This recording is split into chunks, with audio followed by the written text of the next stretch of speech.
പിതാവിൻ്റെയും പുത്രൻ്റെയും പരിശുദ്ധാത്മാവിൻ്റെയും നാമത്തിൽ ആമേൻ. എന്നെ കേട്ടുകൊണ്ടിരിക്കുന്ന പ്രിയ അഭ്യുദയകാംക്ഷികളെ, മാതാപിതാക്കളെ, സുഹൃത്തുക്കളെ, ക്രൈസ്തവ ജീവിതത്തിൻ്റെ ഏറ്റവും വലിയ അനുസ്മരണാ ദിനമായിട്ടുള്ള പെസഹ വ്യാഴം, മോണ്ടി തേഴ്സ്ഡേ എന്ന ദിനത്തെക്കുറിച്ച് നമുക്കൊരുമിച്ച് ഇന്ന് വിചിന്തനം ചെയ്യാം. പെസഹ, കടന്നുപോക്ക്.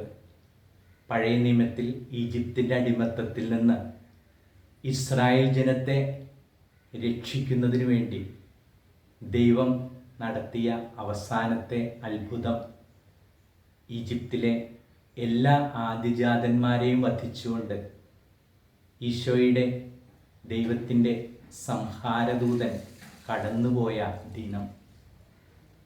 അതിന് തൊട്ടു മുൻപ് ദൈവം അവരോട് ആഘോഷിക്കാൻ പറഞ്ഞ പെസഹ ഭക്ഷണം.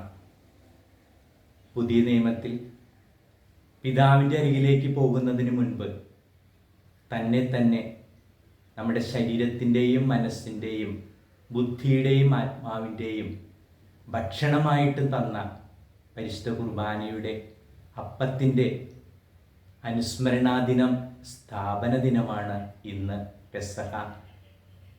പരിശുദ്ധ കുർബാനയുടെ സ്ഥാപനം. വിശുദ്ധ പാദ്രി പിയോ പറയും, ഒരു ദിവസം സൂര്യൻ ഉദിക്കില്ല എന്ന് എനിക്ക് ചിന്തിക്കാൻ സാധിക്കും, എന്നാൽ ഒരു ദിനം പരിശുദ്ധ കുർബാന സ്വീകരിക്കാതെ ആയിരിക്കണം എന്ന് എനിക്കൊരിക്കലും ചിന്തിക്കാനായിട്ട് സാധിക്കില്ല. വിശുദ്ധ ജോൺ പോൾ രണ്ടാമൻ മാർപ്പാപ്പ പറയും, ക്രൈസ്തവ ജീവിതത്തിൻ്റെ കേന്ദ്രബിന്ദു പരിശുദ്ധ കുർബാനയാണ്. വിശുദ്ധ യോഹന്നാന്റെ സുവിശേഷം 13-ാം അധ്യായം 1-ാം വാക്യം, ഈ ലോകം വിട്ട് പിതാവിൻ്റെ അരികിലേക്ക് പോകാനുള്ള സമയം സമാഗതമായി എന്ന് യേശു പെസഹ തിരുനാളിന് മുമ്പ് അറിഞ്ഞിരുന്നു. അവൻ തനിക്കുള്ളവരെ സ്നേഹിച്ചു, അവസാനം വരെ സ്നേഹിച്ചു. പെസഹ വ്യാഴത്തിലെ ആദ്യത്തെ തിരുക്കർമ്മമാണ് കാലുകഴുകൽ ശുശ്രൂഷ. യോഹന്നാന്റെ സുവിശേഷം 13-ാം അധ്യായം 14-ാം വാക്യം, നിങ്ങളുടെ കർത്താവും ഗുരുവുമായ ഞാൻ നിങ്ങളുടെ പാദങ്ങൾ കഴുകിയെങ്കിൽ നിങ്ങളും പരസ്പരം പാദങ്ങൾ കഴുകേണ്ടതാണ്. ഈശോ തൻ്റെ പരസ്യ ജീവിതകാലം മുഴുവൻ നമ്മെ പഠിപ്പിക്കുകയായിരുന്നു. പരസ്പരം ശുശ്രൂഷയുടേതാണ് ക്രൈസ്തവ ജീവിതമെന്ന് അവസാനമായിട്ട് ഈശോ നമ്മെ പഠിപ്പിക്കുകയാണ്. യോഹന്നാന്റെ സുവിശേഷം 13-ാം അധ്യായം 34-35 വാക്യങ്ങൾ പരിശുദ്ധ കുർബാന സ്ഥാപിച്ചുകൊണ്ട് തന്നെ തൻ്റെ ശരീരവും രക്തവും നമുക്ക് ഭക്ഷണപാനീയങ്ങളായിട്ട് നൽകിക്കൊണ്ട് അവിടെ നിന്ന് അരുളി ചെയ്തു, ഞാൻ നിങ്ങൾക്ക് ഒരു പുതിയ കൽപ്പന നൽകുന്നു, നിങ്ങൾ പരസ്പരം സ്നേഹിക്കണം. 35-ാം വാക്യം, ഞാൻ നിങ്ങളെ സ്നേഹിച്ചതുപോലെ നിങ്ങൾ പരസ്പരം സ്നേഹിക്കണം. നിങ്ങൾ പരസ്പരം സ്നേഹിക്കുമെങ്കിൽ അതുമൂലം നിങ്ങൾ എൻ്റെ ശിഷ്യന്മാരാണെന്ന് എല്ലാവരും അറിയും. സ്നേഹത്തിൻ്റെ ഒരു കൽപ്പനയാണ്, സ്നേഹത്തിൻ്റെ ഒരു സന്ദേശമാണ് പരിശുദ്ധ കുർബാന. നമ്മളെല്ലാവരും പരസ്പരം സ്നേഹിക്കണം എന്ന് ഈശോ ആഗ്രഹിക്കുന്നതിൻ്റെ വലിയ ചിഹ്നമാണ് പരിശുദ്ധ കുർബാന. ഞാൻ ഈ സന്ദേശം നൽകുന്ന ദിനം ജനുവരി 28, വിശുദ്ധ തോമസ് അക്വിനാസിൻ്റെ തിരുനാൾ ദിനമാണ്. വിശുദ്ധ തോമസ് അക്വിനാസ് ഇറ്റലിയിലാണ് അദ്ദേഹം ജനിച്ചത്.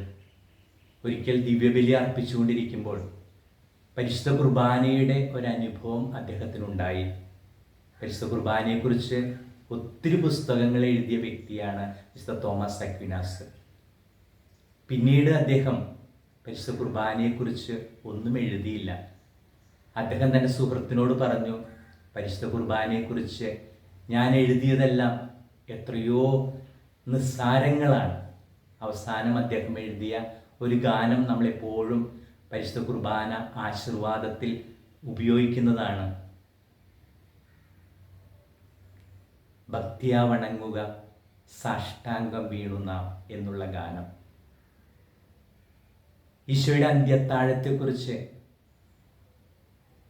രൂപകൽപ്പന ചെയ്തത് ലിയോനാർഡോ ഡാവിഞ്ചിയാണ്. ഇറ്റലിക്കാരനാണ്. മിലാനിലുള്ള ജനങ്ങളെ നോക്കിയാണ് അദ്ദേഹം ആ ചിത്രം വരച്ചത്. ആ ചിത്രത്തിൽ ചിത്രകാരന്മാർ പറയുന്നത് ലോകത്തിലുള്ള എല്ലാ മുഖങ്ങളെയും അദ്ദേഹം അതിൽ പതിപ്പിക്കാൻ ശ്രമിച്ചിട്ടുണ്ട് എന്നാണ്. ഓരോ വ്യക്തികളുടെയും അംഗവിക്ഷേപങ്ങളും മുഖഭാവങ്ങളും ഹൃദയത്തിലെ ചലനങ്ങളും വ്യക്തമായിട്ട് ചിത്രീകരിച്ച ഒരു പടമാണ്, ശില്പമാണ് അന്ത്യത്താഴത്തിൻ്റേത്. ഒരു കാര്യം വ്യക്തമായിട്ട് മനസ്സിലാക്കാൻ നമുക്കെല്ലാവർക്കും സാധിക്കും. ഈശോ ആരെയും ഒരിക്കലും ഉപേക്ഷിച്ചിട്ടില്ല. അവിടുന്ന് എല്ലാവരെയും സ്നേഹിച്ചു. കാല് കഴുകിയപ്പോൾ തന്നെ തള്ളിപ്പറയാൻ പോകുന്ന പത്രോസിനെയോ, തന്നെ ഒറ്റിക്കൊടുക്കാനിരിക്കുന്ന യൂദാസിനെയോ, താൻ പീഡകൾ സഹിക്കുമ്പോൾ ഓടിപ്പോകാൻ പോകുന്ന മറ്റ് ശിഷ്യന്മാരെ ഒന്നും ഈശോ തള്ളിക്കളഞ്ഞില്ല. ഇന്നും ഈശോ എല്ലാവരെയും സ്നേഹിക്കുകയാണ്. നമ്മളൊരു വിധത്തിലെങ്കിൽ മറ്റൊരു വിധത്തിൽ ഈശോ തള്ളിപ്പറയുമ്പോൾ, ഈശോയെ ഒറ്റിക്കൊടുക്കുമ്പോൾ, ഈശോയിൽ നിന്ന് അകന്നു മാറുമ്പോഴൊന്നും ഈശോ നമ്മൾ ഒരിക്കലും ഉപേക്ഷിക്കുന്നില്ല. ആ ഈശോയുടെ സ്നേഹത്തിൻ്റെ പൂർണ്ണതയാണ് പരിശുദ്ധ കുർബാന. പരിശുദ്ധ കുർബാനയെ നാം അത്രയധികം സ്നേഹിക്കണം. എല്ലാ കുദാശകളുടെയും എല്ലാ കാര്യങ്ങളുടെയും കേന്ദ്രബിന്ദു ഒന്നു മാത്രമാണ് പരിശുദ്ധ കുർബാന. പരിശുദ്ധ കുർബാനയിലൂടെ നമ്മുടെ ശരീരത്തെ, മനസ്സിനെ, ബുദ്ധിയെ, ആത്മാവിനെ ഈശോ തൻ്റെ സ്നേഹത്താൽ നിറയ്ക്കുന്നൊരു കുദാശയാണ് പരിശുദ്ധ കുർബാന. പരിശുദ്ധ കുർബാനയുടെ സ്മരണ സ്ഥാപനത്തിൻ്റെ ദിനമായിട്ട് നമ്മൾ പെസഹ ആഘോഷിക്കുമ്പോൾ, പെസഹ വ്യാഴം, മോണ്ടി തേഴ്സ്ഡേ, ഈശോയുടെ അന്ത്യത്താഴത്തിൻ്റെ ആ വലിയ ദിനം നമുക്ക് നമ്മളെ തന്നെ പരിശുദ്ധ കുർബാനയിലേക്ക് വിട്ടുകൊടുത്തുകൊണ്ട് പരിശുദ്ധ കുർബാനയുടെ വ്യക്തികളായിട്ട് മാറാൻ പരിശുദ്ധ കുർബാന തന്നെ നമ്മെ ഓരോരുത്തരെയും സഹായിക്കട്ടെ എന്ന് പ്രാർത്ഥിക്കുന്നു. സർവശക്തനായ ദൈവം, പിതാവും പുത്രനും പരിശുദ്ധാത്മാവും നിങ്ങളെ സമൃദ്ധമായി പരിശുദ്ധ കുർബാനയാൽ അനുഗ്രഹിക്കട്ടെ എന്ന് പ്രാർത്ഥിക്കുന്നു. ആമേൻ.